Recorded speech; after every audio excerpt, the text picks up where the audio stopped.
Hello दोस्तों, स्वागत है आपका VRS एकेडमी में। आज हम इस वीडियो में हिंदी सब्जेक्ट की बात करेंगे। हिंदी के अंतर्गत आज हम लोगों का पहला चैप्टर का नाम होगा वर्णमाला। पहला चैप्टर क्या होगा हम लोगों का? वर्णमाला। इसके पहले कि हम लोग वर्णमाला को देखें, वर्णमाला से पहले थोड़ा सा हिंदी पे चर्चा करते हैं। हिंदी क्या है? हिंदी एक भाषा है। और भाषा क्या होती है? भाषा संस्कृत के भाष शब्द से बना हुआ है। संस्कृत के भाष शब्द से बना है, जिसका अर्थ होता है बोलना। जिसका अर्थ क्या होता है? बोलना। भाषा की जो सबसे सार्थक इकाई होती है उसको हम बोलते हैं वाक्य। भाषा की सबसे सार्थक इकाई क्या होती है? वो होती है वाक्य। वाक्य से भी छोटी इकाई जो होती है उसको हम बोलते हैं उपवाक्य। उपवाक्य से जो छोटी इकाई होती है उसको हम बोलते हैं पदबंध।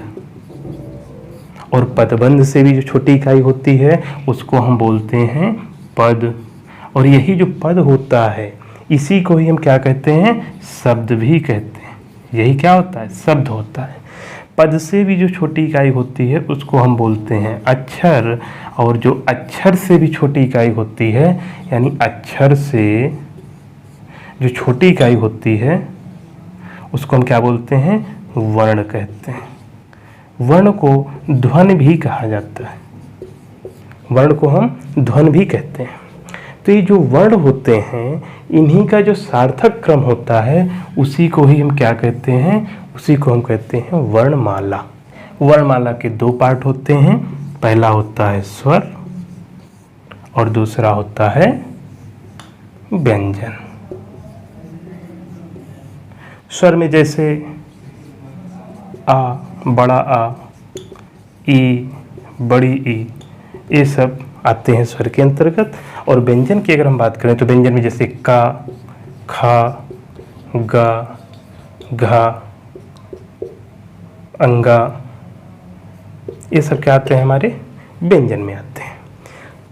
अब हम देखेंगे हिंदी की मानक वर्णमाला। हिंदी की जो मानक वर्णमाला है उसमें स्वरों और व्यंजनों की संख्या अलग अलग है। यानी कि जो मानक वर्णमाला है उसको हम दो आधार पर वर्गीकृत करते हैं, जिनमें स्वर और व्यंजनों की संख्या दोनों क्या है? अलग अलग है। तो हिंदी की जो मानक वर्णमाला है उसको अब हम लोग देखते हैं। हिंदी की जो मानक वर्णमाला है, हिंदी की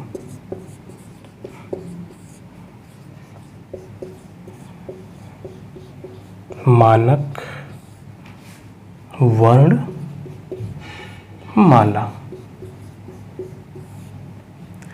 हिंदी की मानक वर्णमाला में इसको हम दो आधार पे वर्गीकृत करते हैं।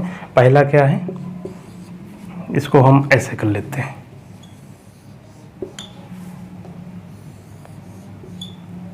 पहला है उच्चारण के आधार पर। उच्चारण के आधार पर। और दूसरा क्या है? लेखन के आधार पर।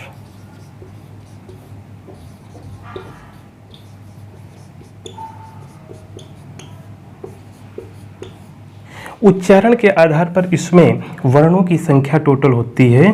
टोटल यानी कि कुल वर्णों की संख्या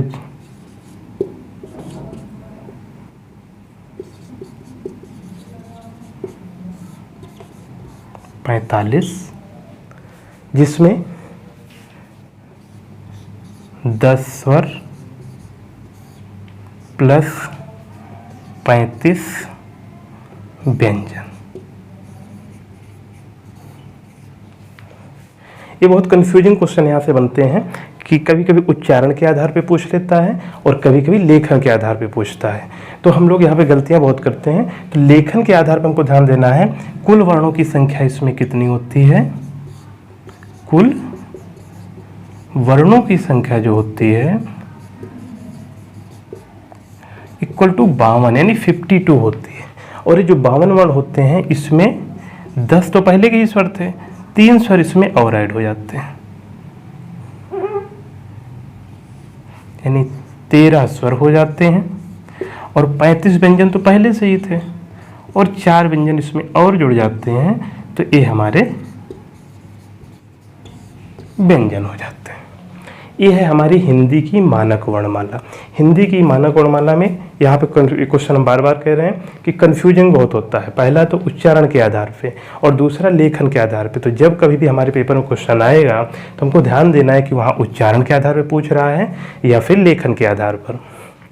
उच्चारण के आधार पर अगर पूछता है तो उच्चारण के आधार पर कुल वर्णों की संख्या 45 होती है, जिसमें 10 स्वर होते हैं और 35 व्यंजन होते हैं। जबकि लेखन के आधार पर अगर हम बात करें तो कुल वर्णों की संख्या तो 52 होती है, यानी 52, जबकि उसमें स्वर कितने होते हैं तो उसमें 13 स्वर और व्यंजन कितने होते हैं तो 39 व्यंजन होते हैं।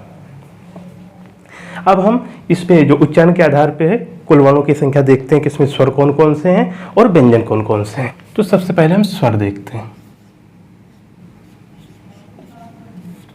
स्वर किसमें? उच्चारण के आधार पर। तो उच्चारण के आधार पर जो स्वर होते हैं वो होते हैं आ यानी छोटा आ, बड़ा आ, छोटी ई, बड़ी ई, छोटा ऊ, बड़ा ऊ,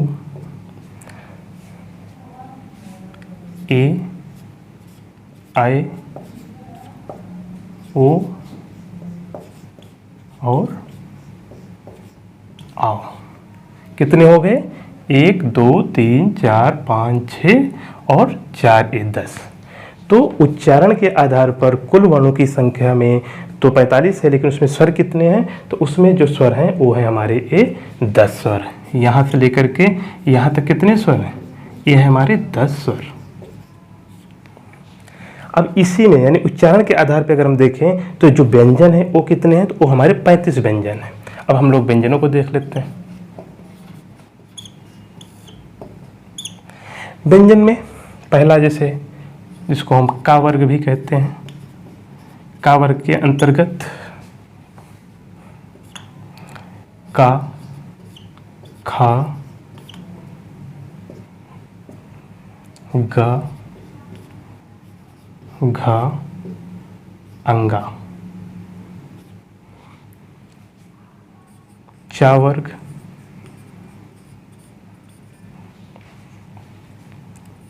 चा, छ, ज, झ, इया।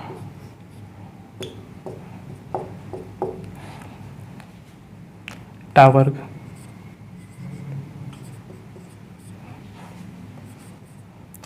ट, ठ, ड, ढ, आड़ा। इसमें 2 वर्ण और होते हैं, वो हमारे कौन कौन से हैं? एक तो ए वर्ण होता है और एक हमारा ए होता है। इसका योग जैसे हम लोग लड़का लिखते हैं, लड़का, तो इसमें जो है लगा हुआ ए यही होता है। जैसे लुढ़कना, तो लुढ़कना, तो लुढ़कने में जो लगा हुआ है ए वही है ये। ठीक। अब देखते हैं ता वर्ग अगला होता है,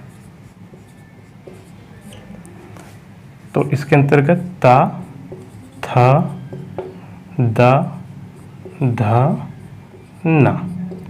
इसमें ता वर्ग में हमारे क्या क्या हो जाएंगे? ता, थ, दा, ध, ना। फिर पा वर्ग, पा वर्ग में हमारे आ जाएंगे पा, फा, बा, भा और मा। पा वर्ग में कौन कौन आ गए? पा, फा, बा, भा, मा। उसके अलावा अंतस्थ,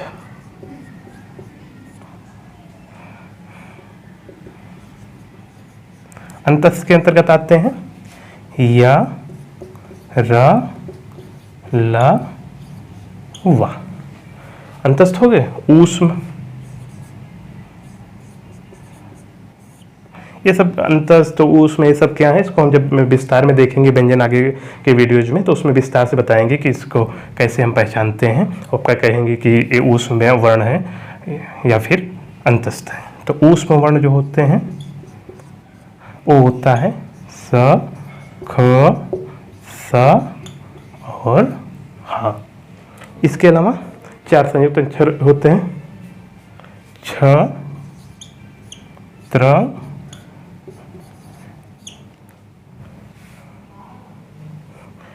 ये हमारे होते हैं संयुक्त।